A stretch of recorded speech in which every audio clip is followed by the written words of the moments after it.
Hi folks, and welcome to Truck King. Today we're looking at a pair of three-row crossovers, but although the products are the same, the way that these companies put these things together couldn't be more different. On my right we have the Hyundai Palisade, and on my left we have one of the latest comers to this segment, the Mazda CX-90, and in this video we're going to compare them and tell you which one is better.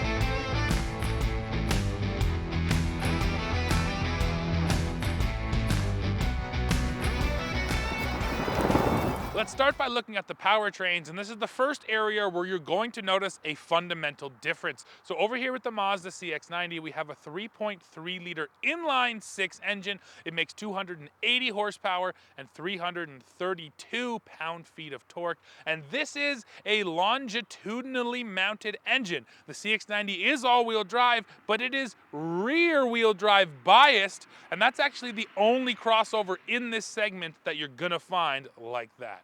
Now over here on the Hyundai, we have a 3.8-liter V6. This engine is making 291 horsepower and 262 pound-feet of torque.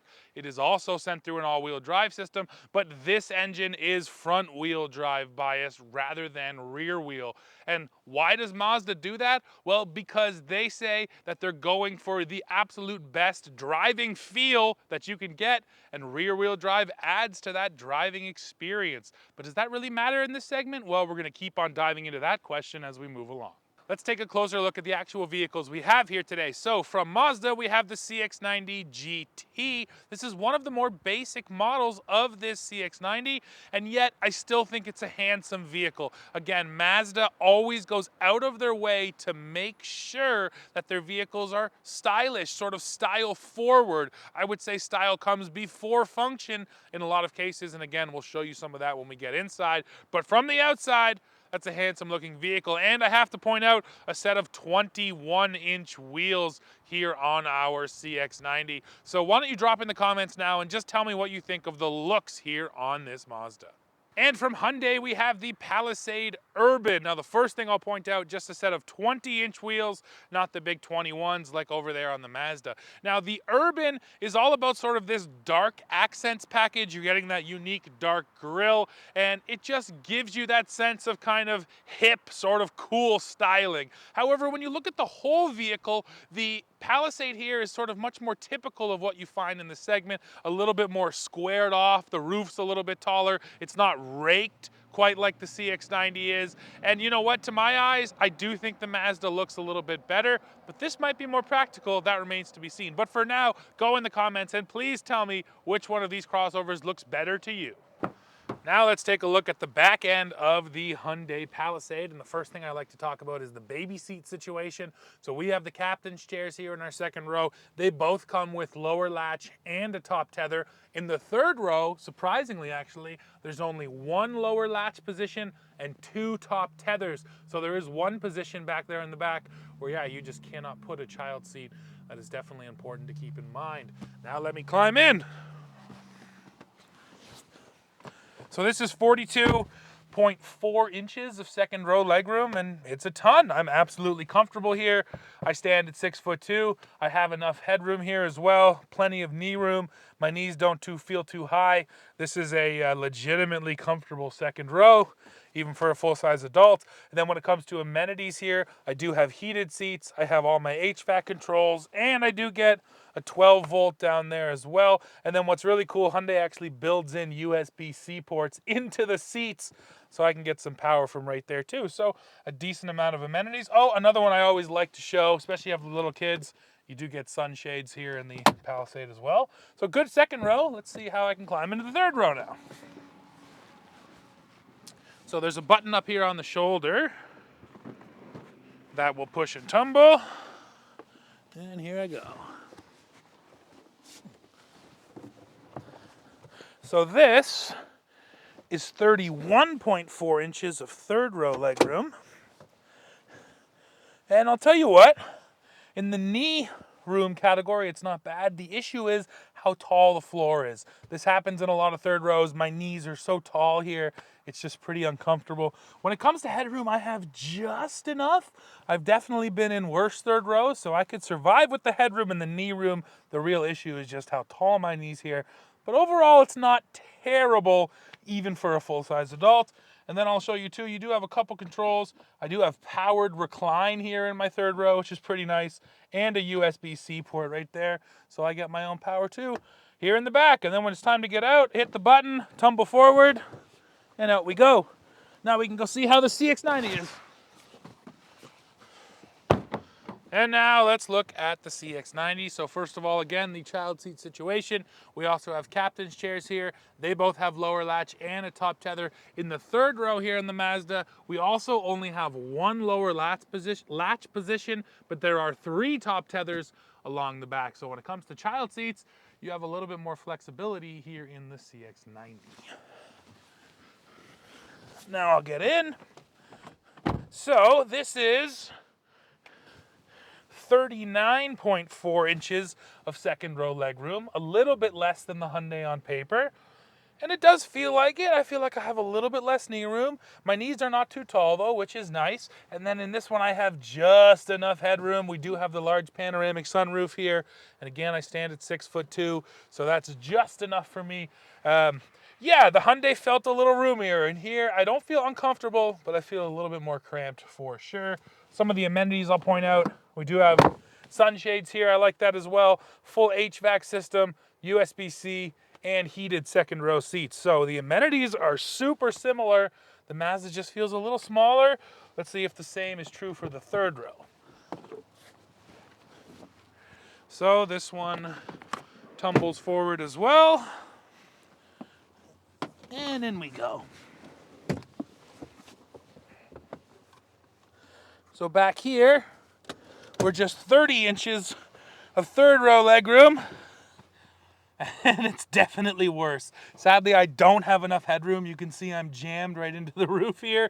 And then I do have enough knee room, but my knees feel even taller in this vehicle than they did in the Hyundai. So sadly, the floors just come up way too much in these third rows for me to be comfortable back here. And then when it comes to amenities, I get USB-C power, cup holders, and that's about it. So a little bit more in the Hyundai there as well. So yes, if prioritizing passenger space is your number one concern, the Palisade is a little bit better than the CX-90. Now we can go take a look at the back and see what the storage is like. So we'll crack the back now of the CX-90. Yes, we do have a powered hatch here. And with this third row up in play, you're just getting 14 cubic feet of space back here, which is not a ton, but of course you can fold this down quite easily. And that brings your number up closer to 40, which is nice. Now, in terms of features, you do have underfloor storage. You're getting all your tools right there as well. And then underneath this tray, I'm pretty sure there is a spare tire. I just don't know how it lifts out of here. There it is right there, yep. And there is your spare tire down underneath the tray. So I kind of like that. Handy to have the storage and to have the spare. And then I'll show you too, we're also getting a 12-volt port here at the back of the CX-90 as well, if you want to plug in. Now, let's go see how the Hyundai compares. And now let's crack the Palisade. Also, a powered hatch here. And then quite frankly, not only is there more space, but even just the opening here feels a little bit bigger because it's not raked quite as severely as the Mazda. With the third row in play, you're getting 18 cubic feet back here, so that's more. And then I'll also show you, we have powered seats on this one, so I can just reach in here, hold the button, and down goes the third row. And once it's tumbled, we are now getting 45 cubic feet of space. Once again, more than the CX-90. And now we can take a look and compare the features. We do get some nice storage down here for our tools and for our sun visor. Although you don't get a spare tire in here, I'm gonna stick my head underneath. We do have it down there though. So you are getting a spare in both of these, which is nice, but just keep in mind the Mazda's is inside and the Hyundai's is outside. But once again, if what you're really looking for here is just the capability to haul people and stuff, The Hyundai is just a little bit bigger and therefore a little bit better. Hey you, are you enjoying this video? Well, thanks for watching, and don't forget, go below, hit the like button, hit the subscribe button, but then make sure you hit that notification bell. If you don't hit the bell, you won't get served with every single one of our videos, and you're not gonna wanna miss what we have coming next. So before we take off in the CX-90, let's take a look at the camera system here. So now we're in reverse. That's your main view, the wide, and then the overhead view. We have one other view here, which is almost like a narrower view, a little bit lower as well, so you can just kind of change up the angle, I guess, depending on what you're coming into. But overall, I will say, Dad, that these days we're used to such big screens that this screen actually feels a little bit small once you get this camera view on it. And we do have nose cameras here as well. So putting it in drive, you can see, same thing, get a wide nose camera, skinny nose camera, and then this is kind of cool down the sides of the vehicle. You can see your front driver's side tires up there too, and the predictive lines are kind of nice. So not a bad suite of cameras here on the CX-90. So you shouldn't have an excuse for hitting somebody in a parking lot. Exactly true. Well, let's take a peek at the camera system here in the Palisade before we take off. So put it in reverse. Here's our views, just like the Mazda. You got the rear and then the top-down view, but there are more available here. So that's looking straight down at your rear end. Nice for hooking up a trailer, and you do get a hitch line there in the center as well. I appreciate that. For finding your bike behind my car. Fair enough. That's looking down the sides of the vehicle. And then this one is cool. Once you think you're where you need to be, hit this button, and it shows you your vehicle sort of with the surroundings out there, which is pretty cool feature. Now when I go into drive, we do also have front cameras. Same thing, you can look down at your nose, look straight from the nose, look wide. Those are my front tires now, you can see up there. And then the exact same button here, it'll zoom out and show us sort of a 3D view of the vehicle. And frankly, the screen here is bigger. So when it comes straight up to cameras, there's more views in the Hyundai, and I think you can see them all a little bit better.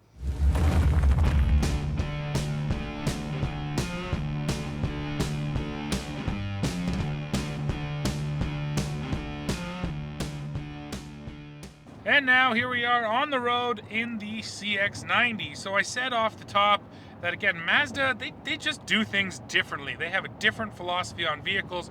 For instance, Dad, this thing is rear-wheel drive based. Every other crossover in the segment, they're all front-wheel drive based. And Mazda does that because they say it adds better driving dynamics to the vehicle.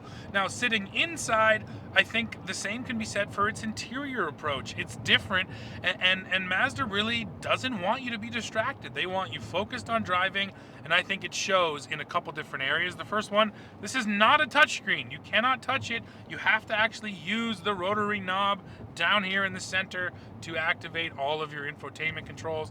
And then look, Dad, real buttons and switches everywhere. There's no, soft touch capacitive buttons at all. It's all real buttons and switches, paddle shifters, things like that. These are the things that Mazda still prioritizes, for better or for worse. I don't know if they're always a good thing, especially in a segment like this, but they do things differently.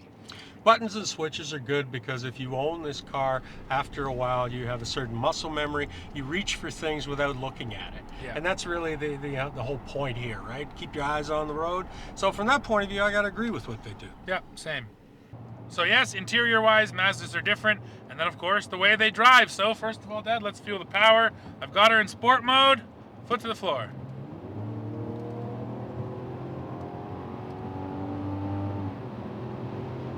Keeps pulling. It is nice smooth power from this inline six. It's a nice engine note.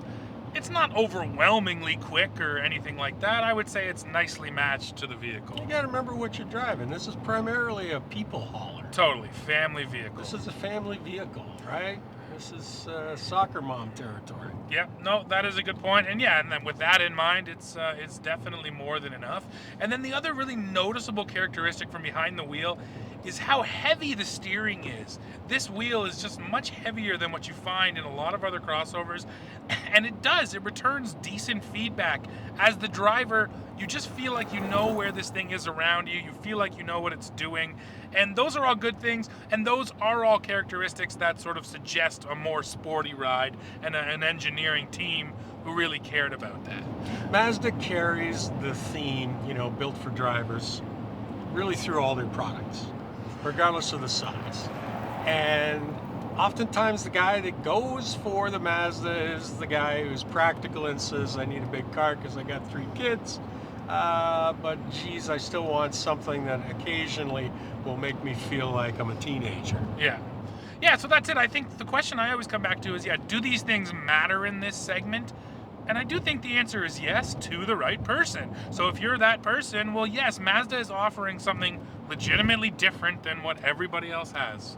Sure. I mean, consider, why did minivans die in favor of this type of vehicle? Which is that's what killed the minivan craze, is because guys were just, no, this is just too lame. Sure. I can't do this anymore. Yeah. Despite the fact that they were the most practical vehicle on the planet. Yeah, absolutely true. And I mean, just in terms of the way it looks, yeah, I mean, you can't argue with this CX-90. It is a handsome looking vehicle and it looks cooler than a minivan. So. Indeed. Finally, just want to run over some of the features that we do have here in the CX-90 for the driver. For example, I do have a head-up display. Real physical gauges here in the Mazda, although you do get the center gauge, which has a digital screen in it, so a pretty nice mixture of both. And then I also do have adaptive cruise control here in the CX-90 as well, with lane keep assist, so it will, see the lanes and make sure it keeps me inside of them. So a decent amount of technology, and don't forget, this is not a top trim CX-90. This is a couple steps down the ladder. So for the price, I think we're getting a good amount of features here in the CX-90, and well, we better go get in the Hyundai now, and we'll see how it compares.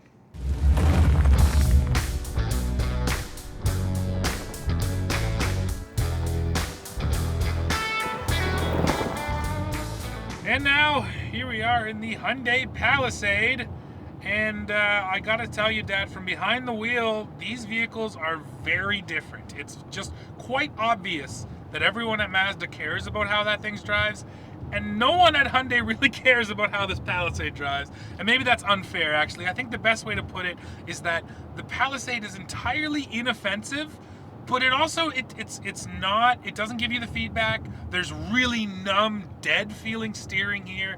The suspension is just firm enough, but also comfy enough that it swallows up the bumps.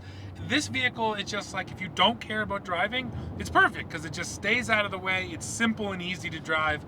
But again, the philosophical difference, in my opinion, couldn't be wider between these two vehicles and how they drive.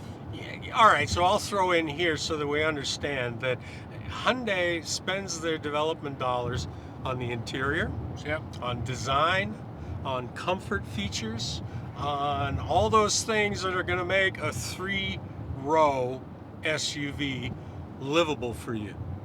And you're right, they don't spend a lot of money on the other stuff. So do you have to be a different kind of buyer? Yeah, I guess so. Sure. But when it comes right down to it, who buys these vehicles? Yeah. I don't want to be that guy, okay? But women buy these vehicles.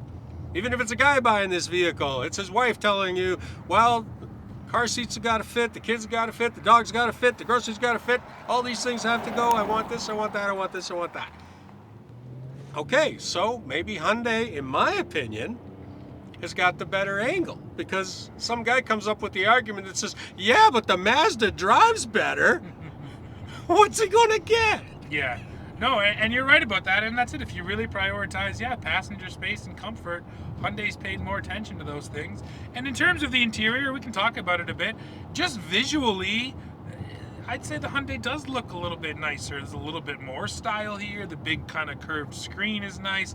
Fully digital gauge cluster up here in front of me.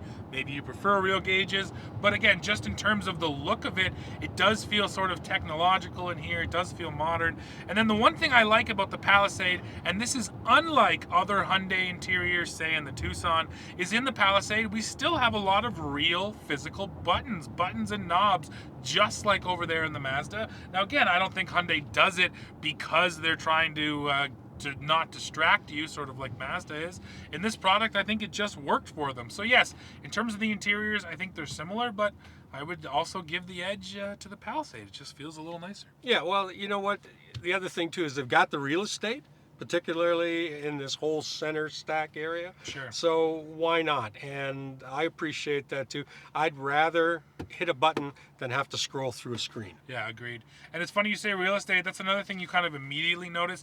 This whole vehicle just feels bigger. It feels airier. The greenhouse on top just feels larger. So yeah, you just feel like I have more room in here. The Mazda, again, because of the style, because it's all raked and swooshy, it just feels a little more constricted inside. Yeah, Mazda loves building jelly beans, is what I call them. Yeah. And no, and granted, I will give you that from an aesthetic point of view, Yeah. they certainly look good. Whereas this is slab-sided, taller this way, Sure. in the same way that, a Ford Maverick for a tiny truck is actually quite large because it's built like a brick. Exactly. So if you want max space, this one does it. This is the one as well.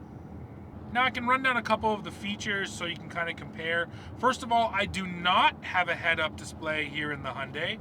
So there's one thing that the CX-90 had.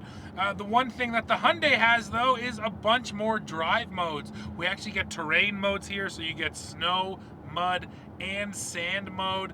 Mazda doesn't offer anything like that. So again, I don't think anyone's going off-road in the Palisade, but if you happen to find yourself on a beach or on a slick, wet field somewhere, having those modes might help you out a little bit with the all-wheel drive system.